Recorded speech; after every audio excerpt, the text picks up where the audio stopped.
Well, hello, folks out there. Almost didn't pull up my own image there. A couple of seconds of darkness. All right, folks. So we got the game starting in, 45 minutes, 3 o'clock. And Tennessee versus FSU should be a true showdown. I'm really excited about this game. These are your two best teams in this bracket. And that's who we wound up with, which is a good thing. I'm happy about that in a way.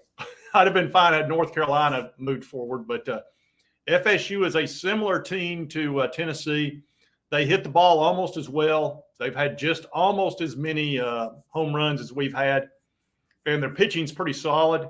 We're going to talk about that. Also, I was on a show last night with an FSU YouTuber, and I'm going to show a couple of clips from that where we talked about starting pitching and Tony Vitello and all that good stuff, the Vols and FSU. I'll show a couple of clips from that. And also, I did not forget, don't worry, I brought my good luck Tennessee chain because that's been serving us very well. And we know that Florida won 15-4, so that takes care of that bracket. Actually, let's take a quick look at our brackets and kind of see where we're at here. Let me just throw this up here for you, and you'll see what we're dealing with. All right, here's your brackets. Here's ours. Of course, we're Tennessee and Florida State, and we're playing today or Thursday if necessary. If we don't win today, we'll be playing Thursday. The time has not been determined because they don't know if it's going to happen. So there is that. And then also down here on the bottom, it's going to be either, well, we know now it's Texas A&M versus Florida. Florida just destroyed Kentucky 15-4, which is a little bit surprising, but that happens in college baseball. So the Final Four, Tennessee, Florida State, Texas A&M, and Florida. And Florida's really made a comeback. They almost didn't make the tournament, but they wound up pulling it out at the last, and then boom, there you are. So pretty interesting. Let me remove this real quick. All right. So again, I was on Double Fries, No Slaw, which is a show that features Florida State with TJ, and we're going to talk about pitching here. We don't know who the starting pitcher is going to be for Florida State. We know that we're going to be pitching Xander Seacrest, who has been hot. The last 4 games he's played, he's really played well, and I couldn't feel better about his pitching. He's had a .78 ERA his last 4 outings. He's given up 2 earned runs out of 24 innings. He's one of the hottest pitchers in the country right now, and he was okay during the season, but he's gotten hot towards the end, so that's good. I think they're going to throw at us, and so does TJ, that they're going to throw Arnold at us, Jamie Arnold, who is probably the best pitcher in the College World Series. He's got just a little bit below a 3.0 ERA, and we saw him Friday, and he pitched pretty well. His defense behind him wasn't that good. But if he does start him, he's on short rest. Realize, he pitched Friday. He'd be pitching about a day or 2 earlier than he normally is. So I think they'll go with him, though, either him or Connor Whitaker. But realize, here's the thing. Regardless of who they start, if either one of them gets in any kind of trouble, they're going to pull them quick. Because for FSU, this is everything. There is no tomorrow for them. Whereas Tennessee, look, I think we'll go at it too. But again, we'll probably deal with that as it comes along. But here's where we talk about the pitching, and here's again an FSU person who's really follows them, and he'll talk about that just a little bit. As far as rest goes, and as far as starting. Who do you think they'll start tomorrow on your team?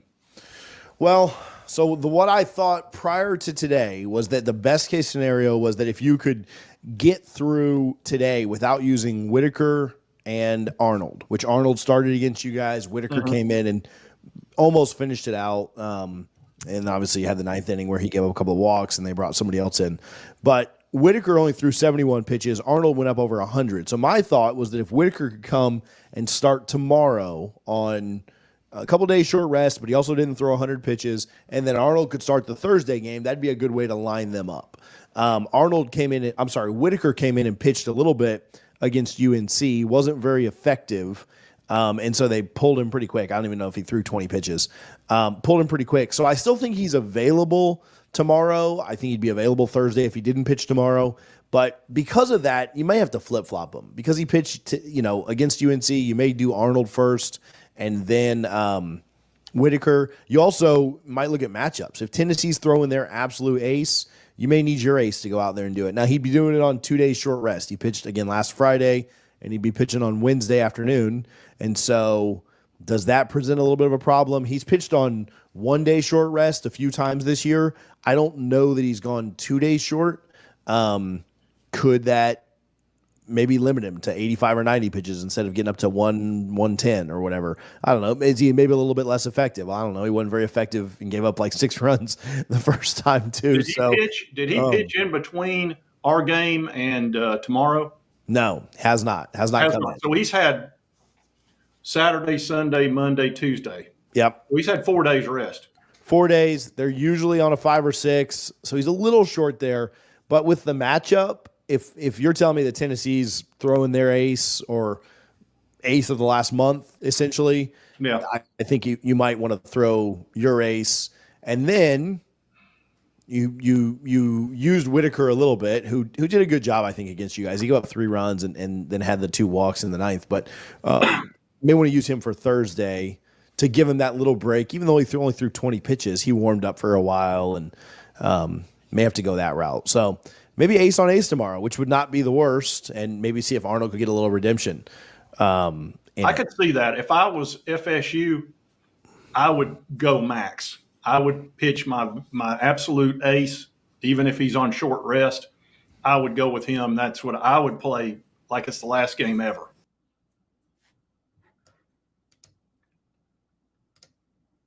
All right, folks, so that was a little input there, and it does sound like they're probably going to go with Jamie Arnold. And again, he is a day or two short, and that's really iffy on pitching. That's the thing about pitchers. They like having a certain amount of rest because if their arm is a little bit fatigued, what happens is the breaking balls don't break quite as much. The fastball doesn't have quite as much zip. It doesn't move quite as much. Sometimes they have a little bit of trouble finding the zone as far as the strike zone. So that's why normally you don't want to do that. But again, they are in a situation where there is no tomorrow, and Jamie Arnold's wanting to pitch so bad he can't stand it. So I would think for sure they'll go with Arnold. If not, it'll be Connor Whitaker. Both are very good pitchers. Obviously, we know that we're going with Xander Seacrest, who has been hot. So I feel good about our pitching situation. Obviously, when you're in the winner's bracket, you don't have as much stress on your pitching. We saw that with Evansville when we played them, and they ran out of guys is what happened with them. That's why we beat them 12-1. They literally ran out of pitchers, and then we just feasted. And that's the tricky part of making it through the loser's bracket is that you're having to play day after day after day. Because realize if they win today, tomorrow will be their 3rd straight game in 3 days. That really taxes your pitching because you're using closers. You're using your best middle relief guys because they've been on the one and done the whole time since we beat them. So they've had to just totally max out the entire time and not even think about giving up runs and being able to rest anybody. So that does give Tennessee a slight advantage as far as I'm concerned, especially if Arnold gets in any kind of trouble. So again, these teams are very similar. Again, FSU, man, they've got some hitters. We've obviously got, Moore and Burke and Tears and Dreiling. Amick is awesome. And they've got a bunch of good dudes. They got Cam Smith, James Tibbs, Jamie Farrar. All are guys that are hitting anywhere from 320 to almost 400. A lot of home runs. They're very close to – they're within about 10 or 20 home runs of us, whereas that wasn't the case with Virginia or North Carolina. Nobody's hit more home runs than we have this year. So, let's see. Wind is blowing out. That's very interesting. These are home run hitting teams. So that means we'll probably have a higher scoring game. Let's see. Yeah, everybody hit that, smash that like button. I'd appreciate it. let's see, Oreo puppy dog. So with the wind blowing out, yeah, that could definitely make a difference, especially, man, these are two heavyweight hitters, man. You're going to see a game today with a lot of excitement. I think, hopefully there's not too much for their side, but these are the two best teams in the bracket. I can just go ahead and tell you. There were, in my opinion, they were kind of, I don't know, head and shoulders above, but they were clearly better teams. And that's what we wound up with. This could almost be the final. That's how good both teams are playing. Now, I'm sure the other teams in the other brackets would disagree with that because we've got, Florida and Texas A&M. Gosh, so really FSU is all that's left of the ACC clubs, and we've only had one get knocked out, and Florida knocked them out. So no ACC so far has knocked anybody out. But, that could change over the next 2 days. But Texas A&M is a good club, so I think they'll beat Florida if I had to guess. But we'll find out. Let's see. Florida was in the losers bracket, and Texas A&M. Let's take a look at that real quick. Let's take a look at that. Now, wait just a minute. Let's see here. We'll take a little look-see and what's going on. Yeah, okay, so Texas A&M, they won here. They won. Okay, so they've got to beat them twice. Yeah. It sounds like Texas A&M will wind up being in the winners bracket because I can't hardly see. I just don't see Florida beating them twice, but it could happen. Like I said, it's sports. I mean, it's college baseball, which is the most fickle sport there is. It doesn't get much more difficult. Let's see what everybody. Yeah, if he gets a hold of one, he could definitely hit it that far. He hit it out of the stadium a couple times over at Lindsey Nelson. He hit that one. Gosh, I mean, it looked like he threw it out. Let's see here. Yeah, if you hadn't subscribed, hit that subscribe button. I'd appreciate it. All right. So let's see. There's another thing I want to talk about here. This is with TJ. He wanted to know what he thought Tony V would do in certain circumstances. So let's add this in here and see how we go with it. I mean, Tony's an interesting cat just anyway, right? But does there come a point in the game where you're down a couple of runs or a few runs and it changes how Florida State has to win no matter what. So even if they have to burn Thursday's starter, that's fine. How much does Tennessee hold back in a game that they're losing? Now, again, you said if they're winning, they should just go for the throat and find a way to win it. If you're down a run, obviously you're going to still manage that and coach that a certain way. But if you get down 4 or 5 and you're getting kind of towards those late innings, do you just kind of eventually get to a point where you say, man, we can't tax the whole pen on a game that doesn't look likely to win? Or is Tony just a psycho and going to say, no, we can come back because we did it on Friday? Or what are your thoughts around that? It's hard to say. We have not been taxed since Friday as far as our pitching is concerned. So, if it were me and we were down 4 or 5, I wouldn't put in my best closer in that circumstance. I would hold him. I certainly wouldn't put my starter the next day in. But we've got so many guys on our pitching staff that are about the same. Really, we're deep at pitching. We really are. We don't have necessarily 2 or 3 superstars like the guy from LSU last year or whatever. Yeah. But we've got a bunch of guys in there, that are a 3.5 to 4.5 ERA, and they're good. All of them are super talented dudes that, could break out at any moment, just like FSU. So I would think he'll go that route.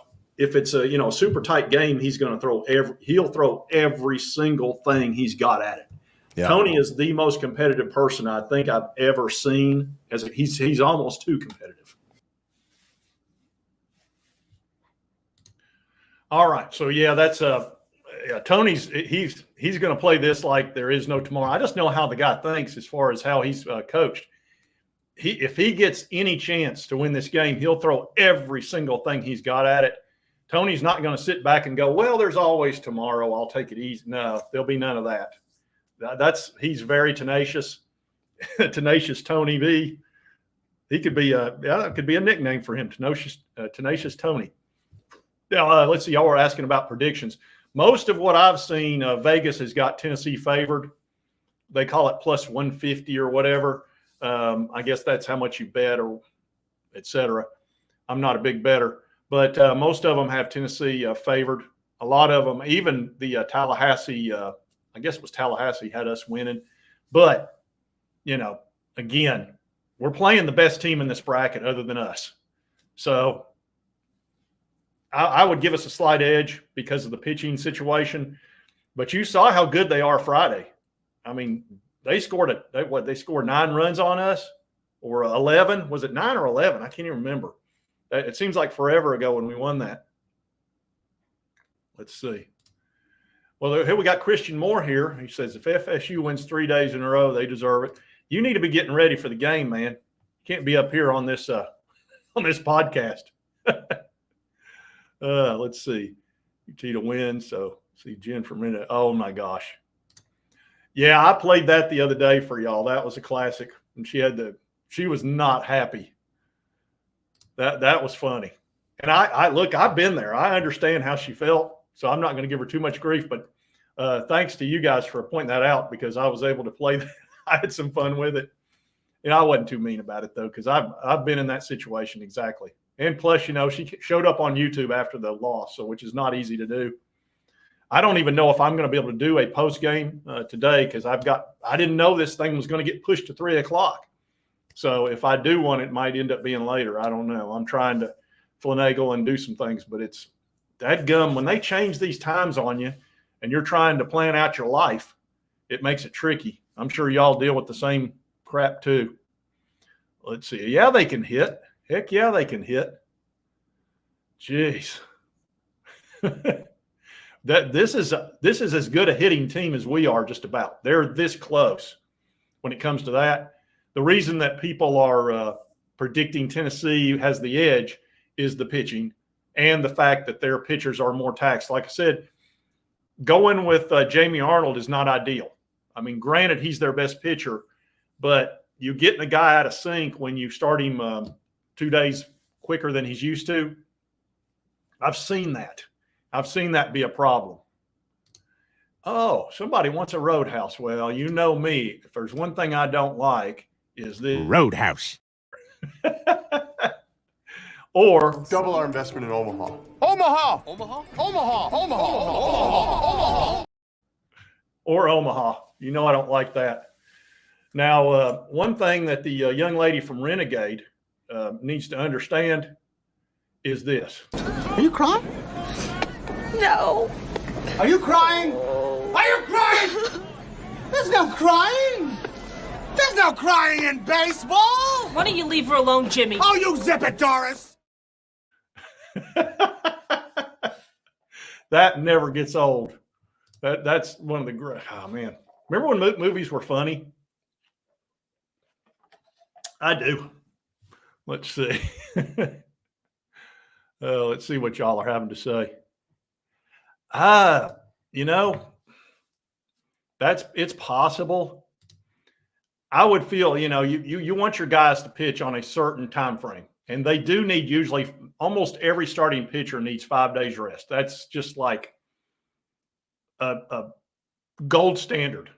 You don't want to tax people's arms, because it's a violent act. Throwing a baseball overhand is such a violent act. It's hard on your shoulder, and it weakens it. And that's why you got to have that rest. Of course, if you've ever seen them after the game, a lot of times they're stuck, their entire arms in ice to try to keep the swelling from getting out of hand and the inflammation.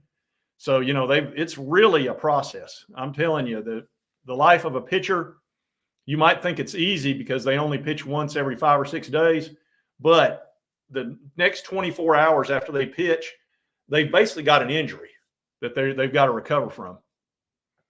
Let's see. Yeah, you're right about that. They don't make them like they used to. We're getting old when we start saying that, but it's true. Starting freshman. What now? Right-hand pitcher John Abraham against Tennessee. Really? I'll be dogged. So they're not going to go with their ace. That he didn't want to. I guess he didn't want to push him. I can understand that, because Oh, man, it's tricky. Now, understand that if that's the case, if they go with him, he will be on a very short leash. If he has any trouble at all, believe me, they're going to have other guys that are ready to go. It will not take any time at all for them to get some guys up in the bullpen. He may just be going bullpen with this game, which we do a lot too. That's pretty normal in nowadays. And I wanted to talk about that for a minute. The whole thing with that is this: what you literally never want to do anymore in baseball, and you'll notice baseball is changing and evolving all the time. You'll also notice that our best hitter back in the day, and it wasn't that long ago, Christian Moore would have been hitting in the 4 spot, right? That's the cleanup spot. Everybody knows that. They don't do that anymore. He hits first, and it's all about statistics. You know, if he bats first, he's got more of a chance of having another at bat. And the position is the only time he's ever going to hit cleanup is the first time he goes around, and he's probably going to be up there 5 or 6 times. So after that, it doesn't make any difference. So you might as well try to get him as many at bats as possible. So what the other part of the equation is this: you never, if you can help it, want batters to see the same pitcher 3 times. That is a killer. And you'll notice with us, with Beam, when they started hitting Beam, even though he was pitching great for 5 innings, as soon as they went to that 3rd rotation, boom, boom, because they got him timed. And that's really what happens with batters. They start timing your fastball. They start timing your curveball and getting a feel for it. And once they get that timing, you need to get that pitcher out. Get him out of there, because they're going to wear him out. They're going to knock him out of the park. So that's why you're not seeing pitchers pitch 7, 8, 9. You just never see that anymore. About 5 innings is what they want out of a starter. And then they've got all their bull, and really that's pushing it. If you get 3 or 4 good innings out of a guy, managers are pretty happy with that. If you get 5, you're ecstatic. Then you're going to put your best middle relief guy, who is in a way almost a starter. You've seen that with us, where a lot of times we'll go with a starter and he goes 1 inning. And then we've got a middle relief guy that goes 4 innings. So they're almost like starters as well. So anyway, if y'all have not noticed that, that's been a big change in baseball, especially in college baseball. And that's basically a bullpen mentality, that everybody is kind of a starter in a way. You may not throw the first pitch, but you're going to be heavily involved in those first 5, 6, 7 innings. And then you try to go to your closers, your 8th or 9th inning, obviously. Let's see here. Thank you, Brian. I appreciate it. Very nice of you. Yeah, and I think that makes a lot of sense. You know, it's just so even if Seacrest has a great outing, he'll go 5 innings tops, in my opinion. If they push him past that, I'll be a little surprised. But I hope he does that. 5 innings would be great. And then you'll see our typical guys that come in after that. Let's see. But not tomorrow, and everything would have to go. Let's see here. Have to go better if they did. Yeah. Well, the odds actually would increase in our favor tomorrow, but pressure would flip to us. Right now, FSU has more pressure than we do because it's a one-and-done situation for them. So everything they do matters more. But tomorrow, if we just got beat, the pressure will switch to us, because you don't want to be the team that gets beat twice and gets put out by the same team. That sucks. That's why the Evansville thing was so stressful. Even though I felt confident we would beat them, you didn't want to be. And I think that's why Tony V kind of went off on that question about, hey, you know, if you get put out in the supers, I guess it's a bad season. And he kind of lost it and said, well, let's see. We won the SEC. We won the SEC tournament. We were ranked number 1, blah, blah, blah, blah. We won the regional, you know. But if we lose the super, I guess we're garbage. Yeah, that would tick me off too, because they've had a fantastic season. They've had a record-breaking season in many respects. So let's see. Yeah, Arnold, yeah, for sure he'll start tomorrow then. So that would help them, and we'd be going with somebody that's not as hot. So in some respects, they might have the edge. But again, he would be on 1 day short rest, not 2. So that would definitely help him. The hitting, yeah. Well, when you get beat 15-4, I don't know that you can go out there and put in 16 runs. So that sounds like Florida just jumped all over them. I only watched a little bit of it, but yeah, they wore them out pretty good. Let's see. Yeah, Beam, man, I'm telling you. Wait just a minute. Beam had a great game, man. Very pleased with him. He was fantastic, and he's been great for years. Let's see. Yeah, well, you folks know how I feel about Florida. So, and Kentucky's had a great year. They actually really deserve to be there more than Florida, but that's not how baseball works. And the reason Florida got in, even though they were 34-28, which is not that good a record, but when you play in the SEC, they give you a lot of credit for how tough the schedule is. I mean, every team in the SEC is in the top 20 just about. I mean, Vanderbilt's won, a couple of national titles, and they got put out early. And understand with Vanderbilt, a lot of people wonder why Vanderbilt was so good for so long. Vanderbilt, because they're a private school, had the ability to have multiple scholarships more than a Tennessee or any other team in the SEC. It's the one advantage they had in sports, and nobody complained about it because, gosh, I mean, if you're Vanderbilt, you're getting beaten everything. So it's okay that they had an advantage there. But that advantage is gone with NIL. So now Vanderbilt's on the same playing field with everybody else, which will level it up a little bit. But they had better players because they could offer more scholarships. And I didn't even know that till a few years ago. I was like, well, how is Vanderbilt so good at baseball? I actually rooted for them in the College World Series because they were such an underdog, but it turns out they weren't the underdog that I thought they were. Let's see. Now, is A&M's not playing tonight, are they? They shouldn't be. They're not playing a doubleheader, are they? I don't think so. Let's take a look at that. Let's take a look. 6 p.m. Holy crap. Holy crap. They are doing a doubleheader. I can't believe that. Wow. How about that? They don't, man, I tell you what, they get these games in, don't they? I did not realize they were playing a doubleheader. Let's see. Yeah, that's amazing. Is that right? Yeah, that is right. I'll be dogged. I'm glad somebody put that in there. I didn't realize that was the case. I knew they were playing 3 games. I guess that does make sense. I'm glad I'm not a huge proponent of doubleheaders, but, you know. Yeah, they don't want them throwing off that schedule. And the weather's been so iffy. I hate all Florida teams. It's the Florida Gator football team that really gets to me. They are my least favorite. 7 p.m. because of the postponed game. Yeah, that makes sense. Wow, doubleheader. Well, they're probably fine with it. They're coming off this huge win, 15-4. They're like, man, yeah, we're hot. Let's stay hot. But they got to beat Texas A&M twice, which will not be easy. Texas A&M's tough. I think they're the best team in that bracket. Let's see. And you're getting ready to see the 2 best teams in our bracket tonight, which is good. I'm glad it wound up being that way. I told you folks Friday night when we were celebrating, I said, we may see them again. Do not be surprised. And I actually felt bad for Virginia because I felt like they were going to beat the crap out of them, which they did, because they were going to come into that game angry, very angry. They had some fun with that for sure.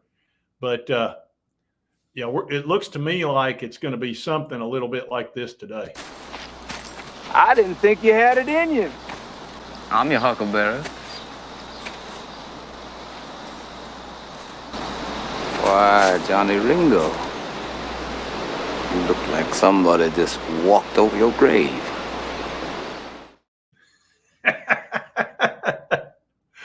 Oh, Lord.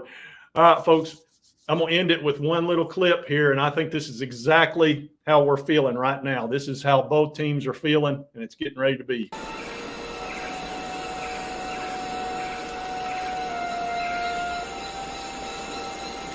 Say when.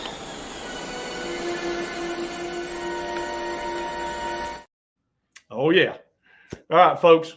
Well, we got a couple of 100 folks in here. we've been on for about 30 minutes. I think that's long enough. We're only 15 minutes away from the game. I'll let y'all get there and watch it. And I appreciate you showing up for the show and all that. And to TJ for having me on a show yesterday or last night. And hopefully we win. We'll see. Look, I got the good luck chain, so hopefully that'll carry us through. We'll see. But we'll see you next time on Sports Talk Jay.